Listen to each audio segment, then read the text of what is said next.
Ce méchant patron en a marre du gauchistan et il va décider de partir si les choses ne se règlent pas, si la taxe Zuckman passe, je vends et je pars. Hein. Vous savez, la taxe Zuckman qui adjure aux méchants riches de prendre tout leur argent parce que vos politiques sont incapables de baisser leurs dépenses et donc ils n'en ont jamais assez. Et donc hop, on va taxer les plus riches parce qu'ils sont méchants et après ce sera au tour par pyramide inversée des classes aisées puis des classes moyennes et puis de tout le monde en fait, hein, d'absolument tout le monde sauf des politiques un petit peu comme toujours. Et le pire c'est que quand on regarde sur les réseaux, eh bien tout le monde dit eh ben casse-toi, voilà, casse-toi sale riche. Donc c'est vous dire l'ADN communisto, gauchisto, léniniste de la France qui n'en a cure de ceux qui font tourner l'économie et qui créent de l'emploi et qui payent aussi le RSA de Karim, 25 ans bien sûr. Et bien ces mêmes personnes à qui on donne tout de la prime de Noël jusqu'au RSA, et bien à un patron qui apporte la maille à la France, on lui dit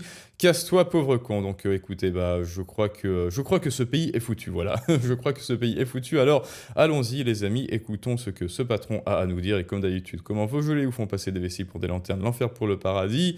Qu'est-ce qui va advenir de la France dans les prochaines années si les Français continuent de penser ainsi? Et on voit ça ensemble tout de suite. L'usine va-t-elle survivre? Pas si la taxe Zuckman entre en vigueur selon lui. Donc c'est une usine qui ferait des prothèses dentaires. Hein, c'est pas inutile tout de Je même. partirai, c'est tout. Je ferai autre chose. Ailleurs, je suis prêt à être taxé sur ce que je gagne, mais certainement pas sur ce que je vaux. Dans sa version initiale, la taxe Zuckman s'appliquerait à l'ensemble du patrimoine financier et immobilier, ce qui comprend aussi les biens professionnels. Je pourrais fixer la valeur de la taxe que j'aurais à payer à environ 12 millions d'euros, que je n'ai pas. Et j'ai jamais touché 1 euro à titre personnel de dividende de ces revenus immobiliers, parce que je réinvestis tout le temps. Et aujourd'hui, on vient nous taxer sur ce qu'on a créé comme valeur, sur les emplois qu'on a créés. Des déclarations qui inquiètent les 200 salariés de cette entreprise. C'est la dernière chose que je voudrais, clairement, que M. Véran parte, que la société ferme ses portes.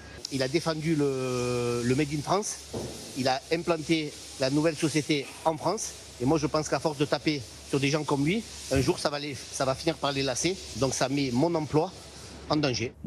Mais oui, mais ça c'est normal, c'est parce que en France, on s'acharne à vendre le narratif aux Français. Les riches sont méchants, ils sont riches parce qu'ils sont méchants, et ils sont méchants parce que ils sont riches et il faut les voir comme, comme des énormes diables, alors que comme il vient de dire, s'il part, voilà, lui il perd son emploi.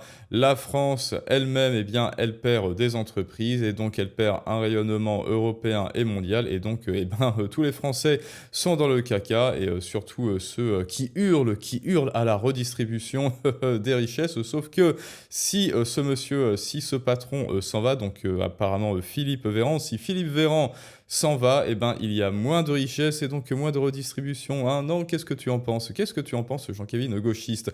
Pourquoi est-ce que tu craches dans la soupe? Pourquoi est-ce que tu déplores toujours les effets dont tu chéris les causes? Pourquoi est-ce que, tel un prêtre qui va au bordel, tu dis que l'argent c'est pas bien, et après tu sors la corbeille d'offrande, s'il vous plaît les patrons, donnez-moi votre argent, donnez-moi. Pourquoi est-ce que c'est toujours cette hypocrisie gauchiste? Ensuite, on va le réécouter parce qu'il a dit des choses intéressantes tout de même sur la taxe Zuckman. L'usine va-t-elle survivre?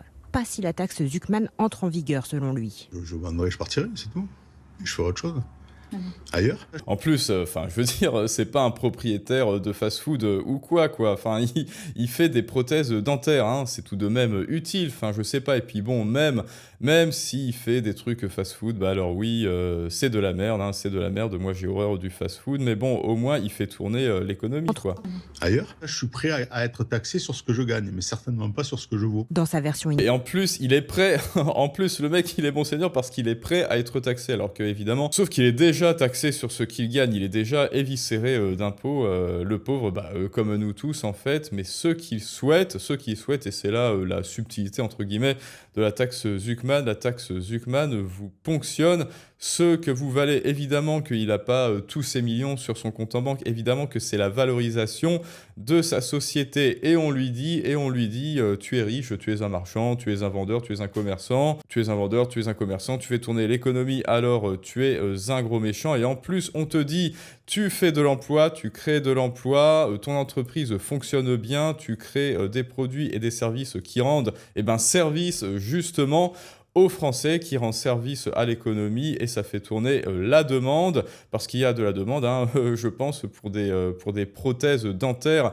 Tout de même, eh bien ça c'est mal, voilà, en fait ton entreprise elle fleurit, c'est mal, c'est exactement ça, parce que oui, on vous vend la taxe Zuckman, alors taxe artiste, voilà, tiens, et si j'inventais telle ou telle taxe, ok, mais il y a le narratif sous-jacent de la taxe, qu'est-ce que vous dit la taxe Zuckman, comment fait-elle, comment elle fait pour légitimer son existence, eh bien elle vous dit, les patrons, eh bien leur entreprise elle tourne, elle fait de l'argent cette entreprise, il y a des gens qui achètent leurs produits et leurs services parce qu'ils sont de qualité, et ben ça c'est mal, voilà. Les entreprises ont de l'argent, alors il faut taxer les entreprises et il faut que l'État ponctionne 2% de la valorisation de l'entreprise. Est-ce que vous vous rendez compte une fois de plus à quel point la France se met des bâtons dans les roues, se saborde elle-même et se tire elle-même dans les tripes, telle une sorte de harakiri économique. En fait, c'est ça. En fait, moi je suis absolument persuadé que nos politiques actuelles veulent faire couler la France vite, le plus vite possible, tout en inventant des histoires complètement abracadabrantes, parce que c'est pas possible autrement. Ils ne pourraient pas, en voulant le faire exprès, ils ne pourraient pas s'y prendre mieux pour faire fuir l'argent hors de France. Initiale, la taxe Zuckman s'appliquerait à l'ensemble du patrimoine financier et immobilier, ce qui comprend aussi les biens professionnels. On pourrait fixer la valeur de la taxe. Ouais, c'est-à-dire il y a une entreprise qui fonctionne du tonnerre et on veut prendre à cette entreprise les biens professionnels, c'est-à-dire les moyens physiques et matériels avec lesquels l'entreprise peut tourner et faire de l'argent et le reverser à Jean-Michel gauchiste, puisque ça lui tient à cœur. Mais non, ça ne suffit pas.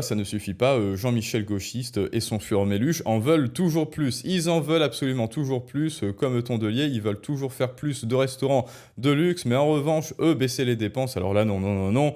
Pas question, les riches, c'est dans le privé, et nous, les riches du public, c'est-à-dire ceux qui sont devenus riches avec l'argent du privé en se contentant de vampiriser tel des amibes qui se reproduisent comme ça, ou bien alors tel des sangsues là, qui vous sucent votre sang jusqu'à la moelle, eh bien non, eux, l'argent qu'ils gagnent en suçant votre sang, il est légitime, et ceux qui ont sué sang et eau, comme ce patron, eh bien non, ils sont illégitimes. Est-ce que vous vous rendez compte de l'inversion narrative, de l'inversion rhétorique de ce monde qui, décidément, marche à l'envers. J'ai jamais touché 1 euro à titre Marche sur la personnel tête. de dividendes de ces revenus immobiliers, parce que je réinvestis tout le temps. Et aujourd'hui, on vient nous taxer. Mais même si tu touchais des dividendes, enfin là, vous vous rendez compte qu'il est en train d'essayer de se justifier, mais moi, je serais super content que toi et aussi tes employés, tes salariés touchent des dividendes. Enfin, tu vas pas t'excuser que ton entreprise fonctionne, tu vas pas t'excuser que ton entreprise fasse du profit tout de même. C'est vraiment mentalité française jusqu'au bout. Comme malheur sur les emplois qu'on a créés. Des déclarations qui inquiètent les 200 salariés de cette entreprise. C'est la dernière chose que je voudrais, clairement, que M. Véran parte, que la société ferme ses portes. Il a défendu le Made in France, il a implanté la nouvelle société en France, et moi je pense qu'à force de taper sur des gens comme lui, un jour ça va finir par les lasser, donc ça met mon emploi en danger. Ah oui, ça met son emploi en danger et ça met tous les emplois de l'usine en danger, voilà, parce qu'on fait fuir les créateurs d'emplois et comme je vous l'ai dit, eh bien il y a des gens gauchistes, le gauchistan, au revoir, oui, voilà, au revoir ma banque, c'est un petit peu ça. Vous dites au revoir à Raphaël Arnaud, vous dites au revoir à tous les chefs d'entreprise, vous, du gauchistan, vous dites un peu au revoir ceux qui financent mon RSA, au revoir ceux qui financent la prime de Noël, etc. Oui, c'est quoi d'autre comme mentalité, ça? On compte sur vous pour créer de l'emploi à leur place et financer notre système social. Non, plot twist, ils n'en feront rien, puisque ces gens croient que l'argent tombe du ciel. Adieu plutôt, réquisition plus déchéance de nationalité plus saisie sur tout ce qui a été obtenu avant départ. Là voilà, là on est en plein On est en plein dans l'ADN de la France, dans l'ADN franco-français. Et là, pareil, regardez, s'il doit payer 12 millions de la taxe, cela signifie qu'il a un patrimoine de 600 millions. Non, non, ces 600 millions, il ne les a pas. Ces 600 millions, c'est la valorisation. Alors, on connaît pas, mais c'est certainement la valorisation de sa boîte. Pourquoi est-ce que vous voulez faire couler les boîtes à coût de taxes, déjà qu'elles sont étranglées en France, déjà que la majorité des entreprises vivotent en France, vous voulez les faire couler le plus vite possible. Et donc, oui, ces politiques, ils veulent faire couler, moi j'en suis persuadé, la France le plus vite possible. Et donc, comment est-ce qu'on fait? Eh bien, on s'attaque au nerf de la guerre, c'est-à-dire l'économie, les entreprises, on les taxe, voilà, taxe Zuckman, donc par le truchement de notre ami, bien sûr, Gabriel Zuckman, et avec les hennissements, les cris, les bêlements de leurs électeurs, les moutons gauchistes qui disent oui, oui, c'est pour le bien, ah bah zut, pourquoi est-ce qu'il n'y a plus d'argent? Ah bah merde, pourquoi est-ce que j'ai pas touché mon RSA ce mois-ci? Qu'est-ce qui se passe? Eh bah c'est parce qu'il n'y a plus d'argent, parce que tous les milliardaires et millionnaires se sont cassés, donc il n'y a plus d'argent à te donner. Et oui, plot twist, ça n'était pas de l'argent magique. Jean-Michel, qu'il se barre et qu'il rende sa carte vitale, eh oui, ce tweet existe. Le vendredi 31 octobre 2025, ce tweet existe, qui se barre et qui rende sa carte vitale comme si il en avait besoin. C'est lui qui finance ta carte vitale, enculé, voilà. Non, franchement, bon, désolé, non, je retire. Franchement, si on pouvait se débarrasser de tous ces connards, bon, je présume qu'ils parlent encore une fois du même, on vivra franchement mieux. Bah non, vous vivrez sans les aides qu'il vous fournit. Mais je précise que quoi qu'il fasse, s'il y a de la taxe, qu'ils vendent, qu'ils partent, ce fumier payera. Mais vous vous rendez compte, ce fumier, c'est-à-dire c'est lui, et oui, c'est lui qui vous c'est lui qui vous finance, c'est son argent à lui, en plus de toutes les autres entreprises, de tous les autres chefs d'entreprise, et aussi des classes moyennes, bien sûr, mais bon, certainement pas de ceux qui apparemment se sentent visés, voilà.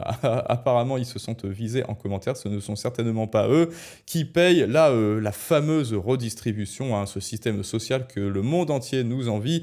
On sait très bien, tout le monde sait qui va prendre la parole en commentaire ici. Eh bien, ce sont les principaux intéressés parce que nous sommes dans un monde, dans une France qui marche sur la tête. Merci de ne pas nous prendre pour des imbéciles. L'amendement PS exclut les entreprises innovantes, etc., etc. Bon, là, on n'en sait rien. Ça c'est vraiment à vérifier, que de la gueule. Bref, vous voyez, on parle très souvent des politiciens qui font passer n'importe quoi, n'importe quelle taxe, mais au final, comme nous voyons de le voir, eh bien, les Français, la plupart, sont absolument d'accord. Ils sont absolument d'accord parce que c'est dans leur ADN communistes et ils sont un petit peu complètement dans la matrice, on peut le dire, parce qu'au final, on a les politiciens que l'on mérite parce qu'on a voté comme ça. On a voté le franquistan, on a voté le communistan léniniste, et donc au final, pourquoi est-ce que ces Français se plaignent? Eh bien, on n'en sait rien du tout, mais en revanche, il y a des solutions, les amis, et la première des solutions, eh bien, c'est vous, même si vous n'êtes pas chef d'entreprise,